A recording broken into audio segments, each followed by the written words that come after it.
저희 집안 최초의 크리스찬은 일본에서 시집온 큰어머니였습니다. 그분은 기도의 사람이었는데 복음의 불모지인 우리 집안을 위해 밤낮으로 기도하였고 그 열매로 저도 주님을 알게 되었습니다. 저는 일찍이 제 영혼에 구멍을 뚫어버린 두 분의 얼굴을 잊지 못합니다. 한 분은 어머니 얼굴이고 다른 얼굴은 영적 스승이었던 김중호 목사님의 얼굴입니다.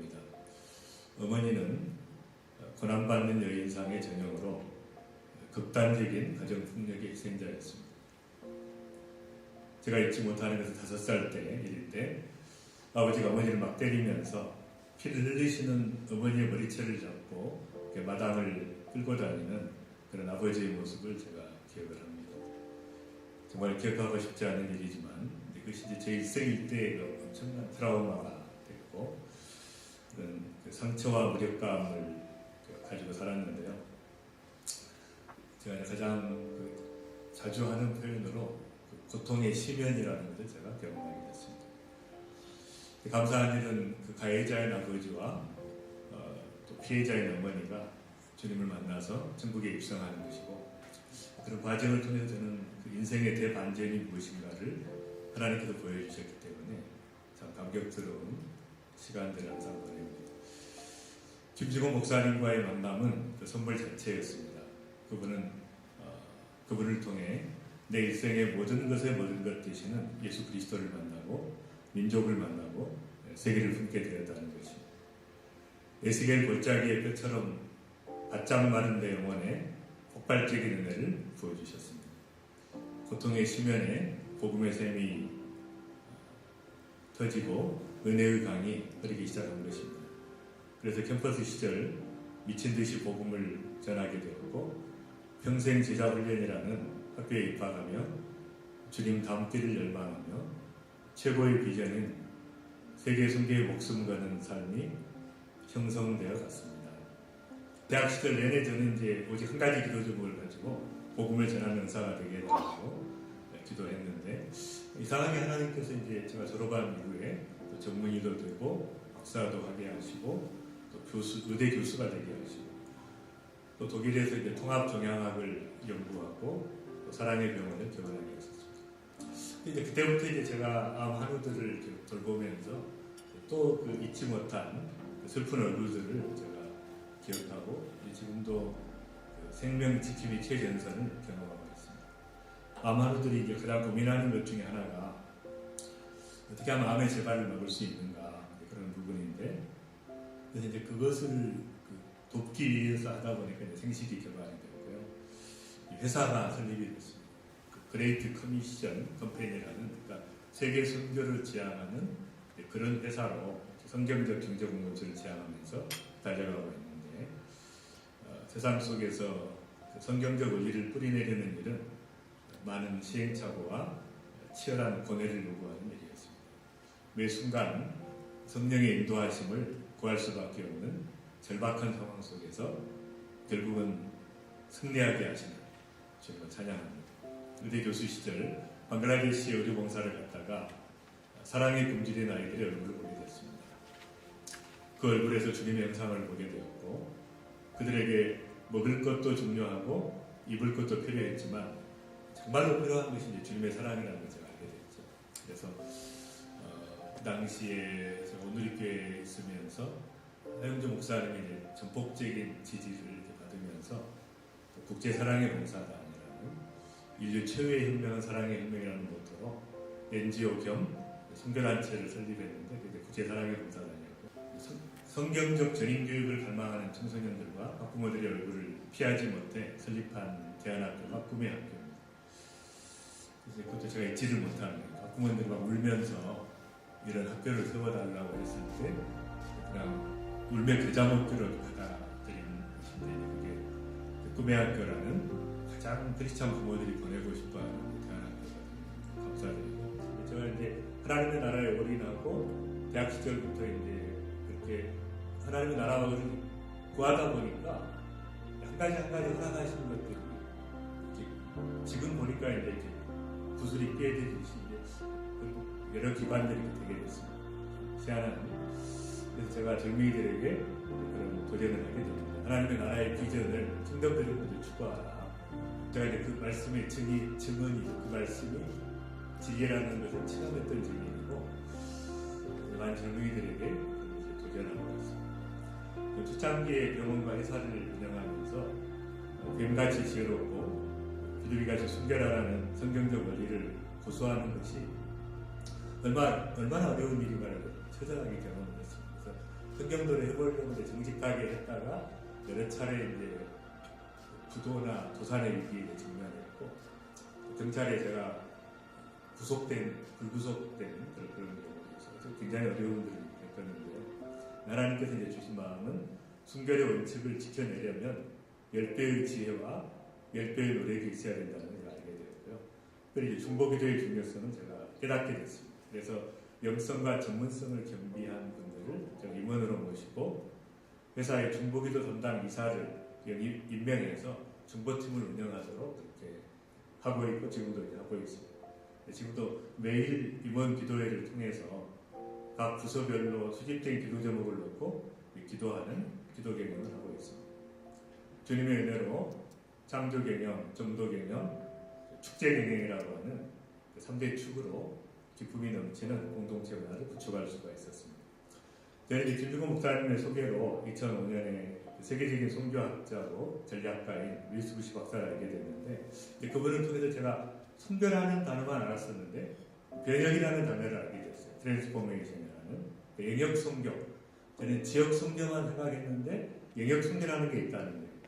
하나님의 나라가 교회에 국한되는 것이 아니라 가정과 교육과 비즈니스와 엔터테인먼트, 미디어 그 모든 영역에 꽃피우는 그것이 하나님의 충만을 이루는 도구고 또 세계 선교의 중요한 도구가 된다는 걸 알게 됐죠.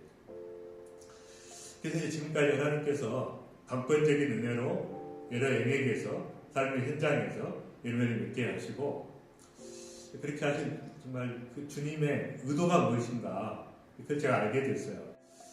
복잡계라는 걸 제가 최근에 이제 이해를 하게 됐어요. 복잡계라는 콤플렉시티, 말하자면 한 가지 일이 이루어질 때 수백 가지 요소들이 연관된다는 과학의 이론인데 복잡계를 제가 이해한 다음부터 중요한 사실을 깨닫게 됐죠. 모든 사역은 하나님이 하시는 거고 나는 거기에서 이제 씨앗을 하나 심었을 뿐이다. 그때 하나님께서 이제 수많은 사람을 통해서 이루어 가시는 그것을 알게 됐고 수백 가지 요소를 움직이는 분이 주님이시기 때문에 내가 할 일은 오직 믿음으로 기다시 하나를 심는, 기다시 믿음을 심는 꿈의 씨앗을 심는 거라는 걸 알게 됐습니다. 제가 그 사랑의 봉사단 사역을 이제 하고 그 때문에 이제 선교 현장에 많이 다녔는데 2004년에 한인 선교대회가 열렸던 그 시카고 빌리그램 센터에서 제가 주제 강의를 하고 나오는데 박중순 목사님이 KWM 이사장을 하셨던 분이 저를 부르시는 거예요. 부르시면서 저희들이 오랫동안 한 박사님을 법인사로 모시기 위해 기도하고 있었습니다. 그러시면서 들어오라는 거예요.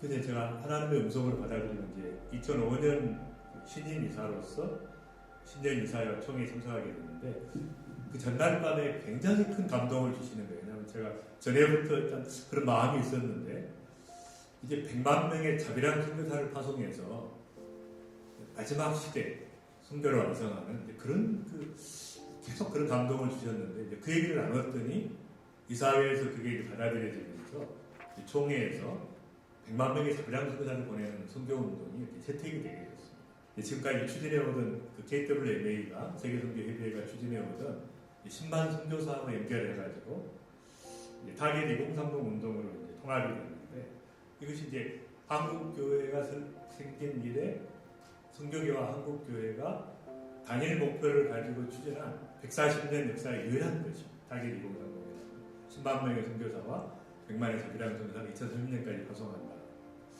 현재 저희가 한 5만 명 파송했습니다. 2만 8천 명이 그 총회하고 그 다음에 선교단체 등록된 선교단체 저희 단체 그 선교사들이고 나머지 이제 노회나 개교회 파송 작은 선교단체를 포함한 5만 명이 되는데 하나님께서 이제 그것이 다가 아니라 평신도들을 전문성을 가지고 있는 평신도들을 전 세계로 보내는 이것을 이제 그런 비전을 주셨는데 참 놀라운 일이 이제 벌어집니다. 코로나 이후에 세계 질서가 바뀌면서 이제 모든 교회와 선교회가 하나님께서 이 뜻이 무엇인가, 성령의 음성에 귀를 기울이는 역사의 주관자 앞에 무릎을 꿇는 상황이 되는데, 이게 이제 역적 갈급함이 이제 조성되면서 이제 막히니까, 교회에서 예배드리는 게 막히니까 성도들이 하나님 앞에 이제 기도하기 시작하는 거예요. 그러니까 하나님께서 한국 교회를 부흥시키는 이유가 뭔가?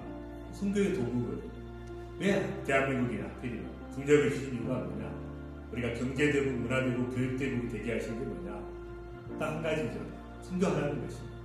역량을 가진 나라로 뚝 서게 하신 유일한 이유는 그 축복을 나누라는 거예요. 그러니까 선교에 올인하면 그 나라는 책임지시고, 하나님께서 다시 한번 이제 하나님께서 우리 민족에게 부은 처절한 상처와 고통과 아픔들이 정말 이 고통의 심연에 하나님께서 부으셔서 전 세계를 섬기는 하나님의 그 축복이라고 생각합니다. 선교를 할 수 있다는 게. 그래서 제가 바로 우리 민족을 이렇게 하나님께서 인도하신 것이 바로 이때를 위함이 아닌가, 그런 생각을 하게 됐고요. 빌브란 이니셔티브라는 모임이 있었어요. CCC의 설립자인 빌브란 박사가 돌아가시면서 유언한 것이 뭐냐면 10억의 인구를 구원하라는 거죠.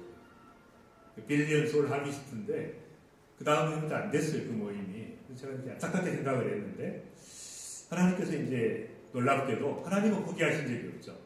그래서 계속해서 역사를 이루고 계셨고, 모든 성도가 살아있는 현장에서 복음의 불씨가 되고 땅끝까지 증인되는 비전을 선포를 했는데, 너무 기뻐하신 거예요, 목사님들이. 근데 비전을 자기들이 본 적이 없다는 거예요, 지금 코로나 시기에. 그래가지고 이제 이분들이 그런 말씀에 굶주리고 있다는 사실을, 또 비전에 굶주리고 있다는 사실을 알게 되었고, 같이 동참하게 됐습니다. 근데 그분들하고 기도하다 보니까 그분들 리더 중에 한 분이, 미국 리더 중에 한 분이 빌리언 소울 하비스트라는 말을 꺼낸 거예요. 근데 다시 한번 15년 만에 미국 리더들하고 같이 기도하다가 그 비전을 회복하게 된 것입니다. 10억의 인구를 구원한다는.